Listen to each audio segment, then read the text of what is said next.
itself rips open with a sound you have never heard, a deep, bone-deep thrum that vibrates through your teeth and makes the coffee in your hand slosh over the rim before your brain even registers the cup is falling. You are standing on the rooftop terrace of your apartment in Seoul, the morning sun warm on your skin, and suddenly the entire city pulses like a single living thing gasping for breath. Every light in every window across the Han River stutters once, twice, then dies in a rolling wave that races outward faster than your eyes can follow.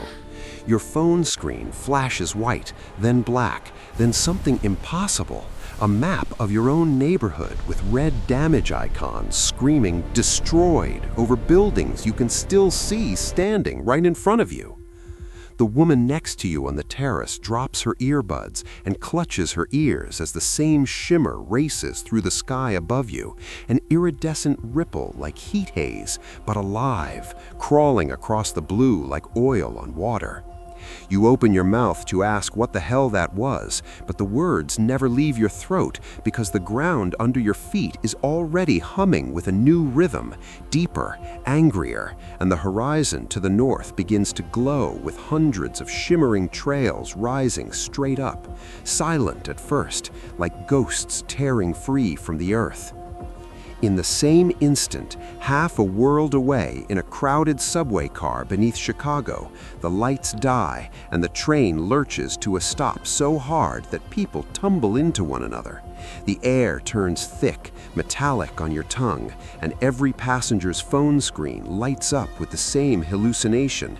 Their homes, their offices, their children's schools marked vaporized. A little boy starts crying because his tablet just told him his mother is already dead. And you want to tell him it's a glitch, it has to be, but then you feel it in your chest, that same nauseating ripple, and through the emergency exit window above the tracks, you see the sky outside flicker the exact same iridescent wave. People are clawing at the doors, screaming that the world is ending, but the doors won't open because the electronics are frozen in that same impossible heartbeat.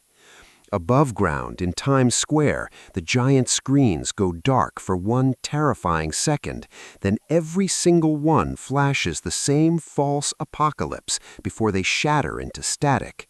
Tourists freeze mid-selfie as the air pressure drops like an elevator cut from its cable, and then the first distant roar rolls in from the north, not an explosion, something worse, the collective howl of thousands of engines igniting at once. You were still on that Seoul rooftop when the second wave hits, 10 seconds in, and now the shimmer in the sky has turned into something solid, thousands of needle-thin trails of distorted air rising from every military district you can see, silent, heat-warped, climbing faster than anything you have ever watched in a video.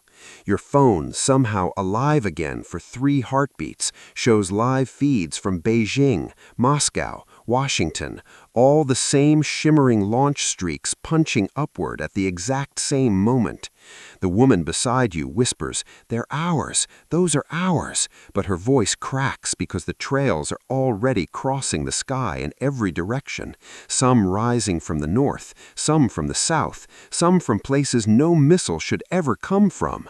The denial lasts maybe 4 seconds before the first sonic boom slams into the city like a physical wall, shattering windows blocks away and throwing you to your knees. People in the streets below are running in every direction at once, no plan, just raw animal panic, because the sky is now a web of shimmering ghost paths, and every phone on Earth is screaming the same lie. Your entire country is already gone. 15 seconds. In a Tokyo high-rise office, the salarymen who were just complaining about the Monday meeting are now pressed against the glass, watching the same iridescent pulse race across the Pacific toward them. Their computers rebooted with one single message in every language at once. Retaliation protocol active, all assets compromised. The building sways as the first underground launch facility beneath the city vents its payload, and the shimmer trails shoot skyward so close that the heat haze warps the faces of the people on the street below into something nightmarish. A young mother on the bullet train to Osaka feels the ripple pass through her unborn child like a physical kick. She doubles over, phone showing her apartment in flames that have not yet happened. The train's emergency lights flicker on just in time for everyone to see the sky outside turn into a lattice of rising death, silent, graceful, unstoppable. No one is screaming yet. The silence is worse. The silence is the moment everyone realizes the machines decided for them. 20 seconds. London's morning commuters are spilling out of underground stations into sudden darkness because every streetlight, every traffic signal, every billboard has been murdered by the same pulse. The Thames reflects the sky in fractured silver as the first shimmering trails climb from the countryside beyond the city, and then from the city itself, hidden sights no civilian was ever supposed to know about, now vomiting their payloads upward in perfect synchronization with the ones rising over Paris, over Berlin, over every capital at once. A street performer in Covent Garden drops his guitar and just stares upward, mouth open, because the trails are crossing the contrails of normal airplanes that are now frozen in the air, engines dead. Phones are ringing with automated voices saying, "Your family has been eliminated," in calm, polite tones, while the real families are still waving at you from across the street. The denial cracks. The first people start running toward the river as if water could save them from what is already in the sky. 25 seconds. In Mumbai, the monsoon heat suddenly feels cold as the ripple passed through the packed trains at Churchgate Station. The same false damage reports flood every screen. Mumbai destroyed, while the real city still breathes around you. Then the sky ignites with shimmering paths rising from the Indian Ocean, from the desert, from places the news never mentioned. People are clawing at the station gates, but the metal is already humming with the same vibration that is now global. A father lifts his daughter onto his shoulders so she can see, thinking maybe it is fireworks, some new festival, until the first sonic boom hits and the entire crowd drops as one. The child's scream is lost in the new sound, the collective roar of every engine on Earth waking up at the instant at once. 30 seconds. The shimmer in the sky has thickened into a dome of distorted light wrapping the entire planet. Satellites that should be invisible are now visible as they tumble out of control, their orbits poisoned by the same resonance that is driving the machines insane. In Rio, the Christ statue's floodlights die, and the first trails rise from the jungle beyond, silent and beautiful in the dawn light. In Johannesburg, the same. In every time zone at once, the sky is filling with the same ghost army of missiles that no radar can see until it is too late, because the pulse has blinded everything. Your phone in Seoul now shows a global map pulsing red, every major city marked as already lost, while you are still standing on a rooftop that has not yet been touched. The woman next to you is crying without sound, tears streaming down a face lit by the rising death in the sky. The realization is no longer coming, it is here.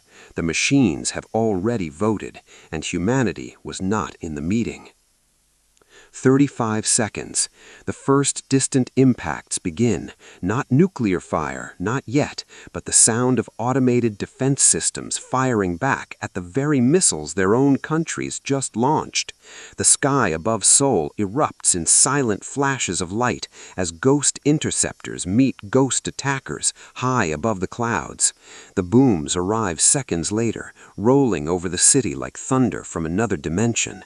People in the streets below are no longer running in random directions. They are simply falling to their knees, staring upward, because the truth is too big to outrun. Your own phone finally dies completely, but not before flashing one last image, a live feed from the International Space Station showing the entire planet wrapped in shimmering launch trails like a spiderweb of light. The station itself is already breaking apart, pieces glowing as they burn. The scale is no longer theoretical. It is happening in your lungs, in your ears, in the way the air itself tastes like ozone and fear. 40 seconds. The power is not coming back. The internet is not coming back. Every system that was supposed to protect you has instead become the weapon. In New York, the Hudson River reflects a sky so full of shimmering paths that it looks like the stars have decided to fall upward. A cab driver abandons his vehicle in the middle of Fifth Avenue and just walks into the crowd, eyes on the sky, because there is nowhere left to drive.